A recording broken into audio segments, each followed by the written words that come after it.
Trump next target ಉತ್ತರ ಕೊರಿಯಾನಾ ಅನ್ನುವಂಥ ಪ್ರಶ್ನೆಯಲ್ಲಿ ಮೂಡ್ತಾ ಇದೆ.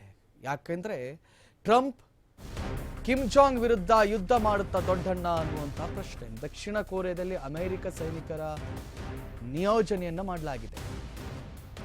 ಇರಾನ್ ಸಂಘರ್ಷದ ನಡುವೆ ಏಷ್ಯಾ ಕಡೆಗೆ ಟ್ರಂಪ್ ಗಮನವನ್ನ ಹರಿಸಿದ್ದಾರೆ. No no no no no no Trump, Iran ಮುರಿದಷ್ಟು ಸುಲಭ ಅಲ್ಲ ನಾರ್ತ್ ಕೊರಿಯಾನ ಟಚ್ ಮಾಡೋದು. ನಾರ್ತ್ ಕೊರಿಯಾದ ಹತ್ರ ಆಲ್ರೆಡಿ ದೊಡ್ಡ ದೊಡ್ಡ ಮಿಸೈಲ್ಗಳು ಬಿಡಿ, ನ್ಯೂಕ್ಲಿಯರ್ ವೆಪನ್ಗಳು ಆಲ್ರೆಡಿ ಇದೆ. ಇತ್ತೀಚೆಗೆ ಮೀಮ್ಸ್ಗಳು ಸಿಕ್ಕಾಪಟ್ಟೆ ಟ್ರೋಲ್ಸ್ಗಳು ಓಡ್ತಾ ಇದ್ವು ಕಿಮ್ ಜಾಂಗ್ ಉನ್ ಬಗ್ಗೆ. ದಕ್ಷಿಣ ಕೊರಿಯಾದ ನಾರ್ತ್ ಕೊರಿಯಾದ ಅಧ್ಯಕ್ಷ ಸರ್ವಾಧಿಕಾರಿ Kim Jong Un, he is the one who has all the toys but no one interested to play with him ಅಂತ ಹೇಳಿ ಅದನ್ನ ವ್ಯಂಗ್ಯವಾಗಿ ಆಡಿತು. ಆ ಮಾತಿನ ಅರ್ಥ, ಪಾಪ ಈ ಹುಡುಗನ ಹತ್ರ ಎಲ್ಲಾ ಆಟದ ಸಾಮಾನುಗಳಿವೆ ಆದ್ರೆ ಇವನ ಹತ್ರ ಆಟ ಆಡೋಕೆ ಯಾರು ಬರಲ್ಲ ಅಂತ.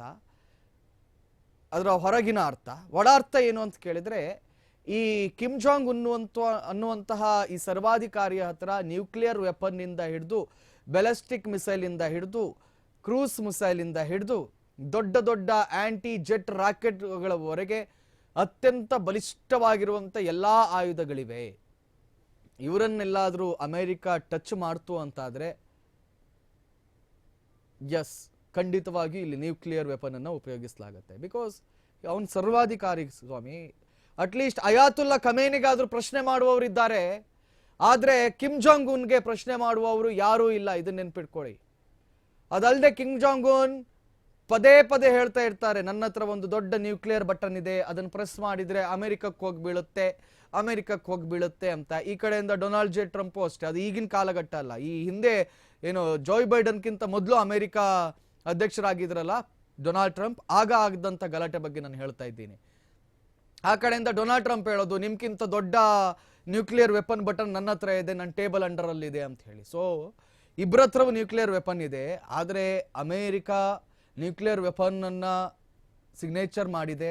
ಅಮೆರಿಕ ಆಗಿರಲಿ, ಭಾರತ ಆಗಿರಲಿ, ಪಾಕಿಸ್ತಾನ ಆಗಿರಲಿ, ಈ ಎಲ್ಲಾ ದೇಶಗಳು ಒಂದು ಸಿಗ್ನೇಚರ್, ಒಂದು ಅಗ್ರಿಮೆಂಟಿಗೆ ಬಂದಿದೆ. ಏನು ಅಂತ ಕೇಳಿದ್ರೆ ನಾಟ್ ಫಸ್ಟ್ ಅಗ್ರಿಮೆಂಟ್. ಅಂದ್ರೆ ಮೊದಲು ನಾವು ನ್ಯೂಕ್ಲಿಯರ್ ವೆಪನ್ ಅನ್ನ ಯಾರು ಯೂಸ್ ಮಾಡಲ್ಲ.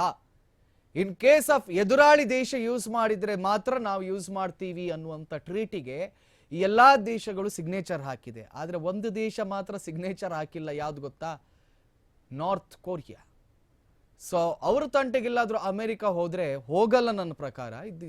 This might be just A rumour. North ಕೊರಿಯಾದ ವಿಚಾರಕ್ಕೆ ಹೋಗಲ್ಲ.